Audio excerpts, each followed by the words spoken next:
Putain,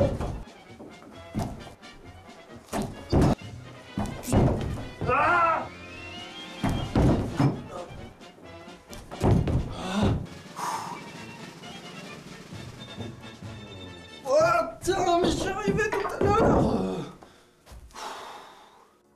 Pourquoi, quand on veut montrer qu'on arrive à faire un truc, souvent, on n'y arrive plus? Et tout simplement, pourquoi on est moins efficace quand on est observé ou quand on se sent observé? Remarque, c'est peut-être pas toujours le cas. Si?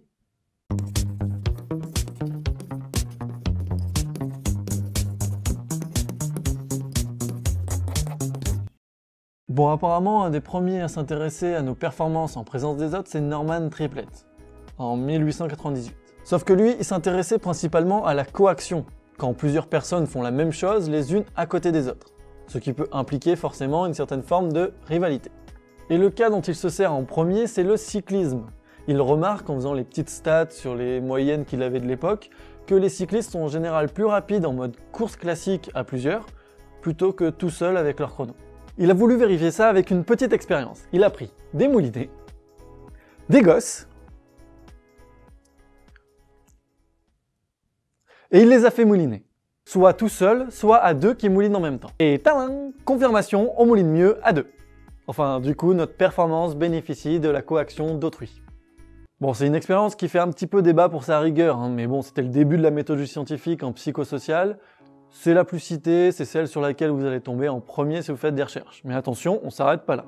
On va un peu plus loin avec Allport. À partir de 1920, il s'intéresse également à la coaction sur des tâches comme la multiplication de chiffres ou même barrer les voyelles d'un texte. Rien de bien compliqué, mais c'est déjà un petit peu plus intellectuel que de simplement mouliner. Il place certaines personnes seules et certaines en présence d'autres personnes effectuant le même test en même temps, et il retrouve un effet facilitateur de la coaction pour toutes les tâches qu'il expérimente. Ouais, mais là je me sens seulement observé, pas en rivalité.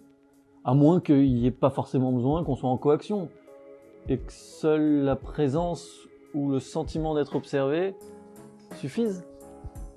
Cet angle a d'abord été observé par Neumann en 1904. C'est un prof qui a constaté que ses élèves étaient plus productifs quand il était présent dans la salle que quand il ne l'était pas. Et ce, même si ses objectifs restaient les mêmes et que lui ne faisait rien de particulier. Tiens, c'est bizarre ça.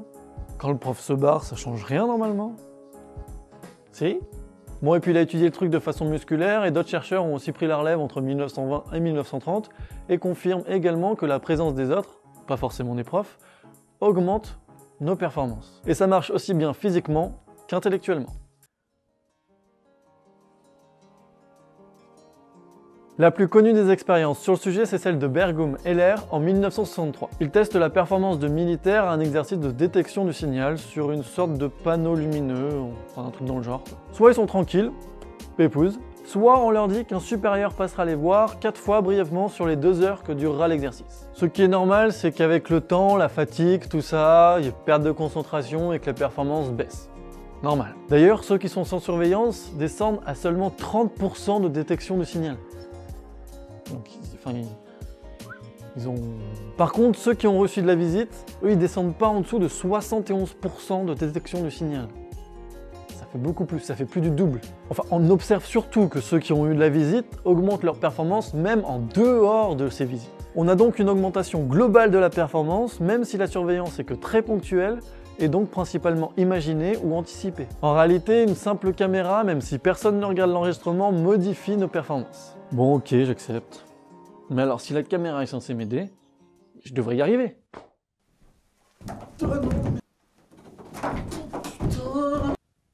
Il y a un truc que j'ai pas dû saisir là. C'est peut-être parce que vous êtes pas mon supérieur hiérarchique aussi. Ça doit jouer. Ouais, faut que je vérifie. D'autres chercheurs se sont intéressés à l'impact de la compétence supposée de l'observateur, et donc à sa capacité à nous évaluer et à nous juger. Et donc pour ça, on va parler d'une petite expérience, comme d'hab. Ils ont réparti les participants en 4 conditions. Dans la première, ils sont anonymes, même auprès des chercheurs. Dans la deuxième, ils sont en présence d'observateurs qu'on qualifie de non compétents pour la tâche à réaliser. Dans la troisième condition, c'est la même chose, mais cette fois-ci on présente les observateurs comme des experts. Quatrième condition, ils sont mis en présence d'une seule caméra, mais qui filme pour présenter plus tard à des experts. Et c'est maintenant, en faisant pause, que vous pouvez tenter vos pronostics dans les commentaires de ce qui aide le moins à ce qui aide le plus. Attention, Réponse. La condition qui nous booste le moins, c'est la première, celle où personne n'est en mesure de nous voir et donc de nous évaluer. Après, nous avons la deuxième condition avec des évaluateurs mais supposés non compétents. En troisième position, on a la condition où on est enregistré par une caméra pour être évalué plus tard par des experts. Et finalement, le mieux est de nous faire évaluer directement en live par des experts. En gros, nos performances sont davantage modifiées par la présence directe d'un observateur plutôt que de passer par un intermédiaire comme la caméra par exemple, et c'est encore plus valable si cet observateur est jugé comme compétent. Dans ce cas-là, vous n'êtes pas directement présent. En plus, je dois très certainement vous considérer comme des grosses brêles en jonglage sur corde, donc ça peut expliquer que je sois pas totalement boosté. Ouais, mais de là à que je sois moins doué que d'habitude. Si on met de côté le fait que je puisse être un gros mytho et que je n'ai en fait jamais réussi. Il doit bien exister un effet, quelque chose qui réduit nos performances.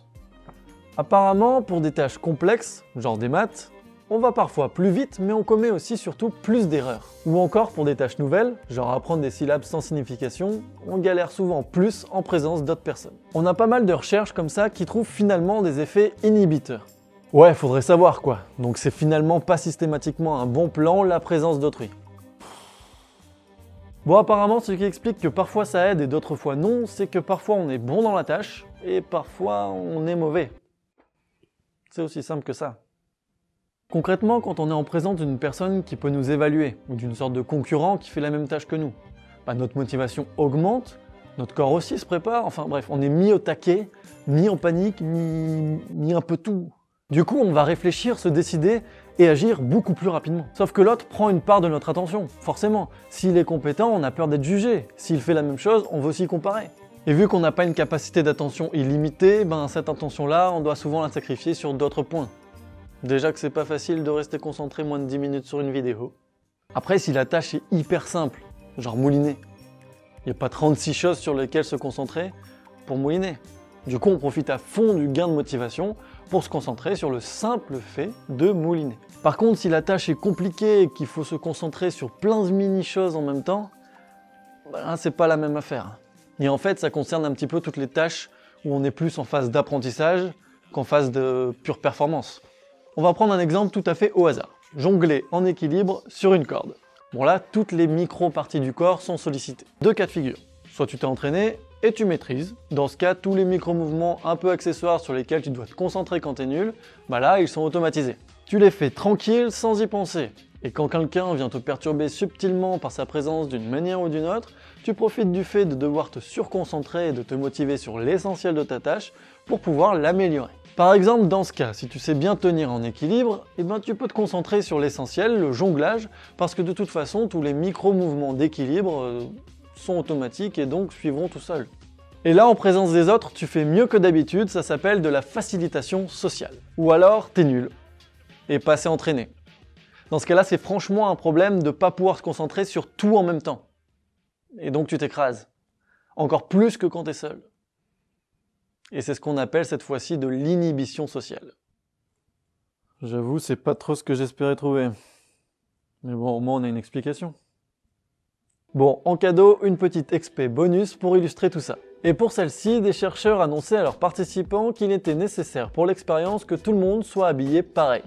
On leur donnait donc un uniforme. Et une fois qu'ils avaient enlevé leurs vêtements et enfilé les nouveaux, on leur annonçait gentiment que l'expérience était annulée. Gentiment. Il fallait donc qu'ils enlèvent l'uniforme pour pouvoir remettre leurs propres vêtements. Et c'est là qu'ils comprenaient que l'expérience, en fait, c'était ça. Enlever ses propres vêtements, mettre des vêtements qu'on ne connaissait pas, réenlever ces mêmes vêtements qu'on ne connaissait pas pour remettre ses propres vêtements qu'on connaît bien. Cool l'expérience. Bien. Ils avaient été séparés en plusieurs groupes. Certains étaient avec quelqu'un pour se changer et d'autres étaient seuls. Enlever et remettre ses propres vêtements faisait office de tâche simple, habituelle et donc automatique pour l'essentiel. Par contre, mettre et enlever des habits étrangers, ce n'est pas habituel, donc rien d'automatique. Forcément, c'est le principe. Les résultats ont montré que les participants qui étaient avec quelqu'un pour se changer étaient bien plus rapides pour mettre et enlever leurs propres vêtements et étaient beaucoup plus lents pour mettre et enlever les vêtements étrangers. Facilitation sociale, inhibition sociale. C'est parfait. En conclusion, quand on ne peut plus se concentrer tranquillement sans stress sur notre tâche parce que quelqu'un vient y jeter son œil ou nous éblouir de sa performance, il faut que la tâche soit très simple ou que l'on soit bien entraîné pour qu'il y ait un phénomène de facilitation sociale. Et ça marche d'autant plus que l'on considère l'observateur comme compétent ou qu'il existe une certaine forme de rivalité avec la personne qui fait la tâche en même temps que nous. Sauf que du coup, si l'on est encore plutôt mauvais dans une tâche qui n'est pas simple à réaliser spontanément, alors c'est l'inverse. Et dans ce cas-là, il vaut mieux rester seul à s'entraîner dans sa chambre.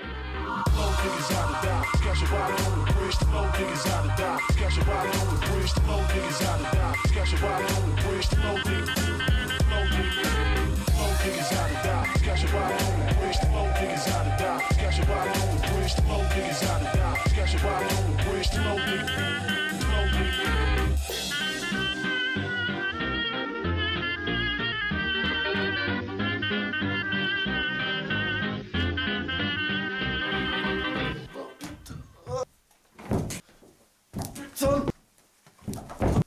Hop, hop. Mais... Ah. Putain. Ok, j'avoue, j'ai jamais réussi en fait de marcher sur la corde en jonglant, même hors caméra. Voilà.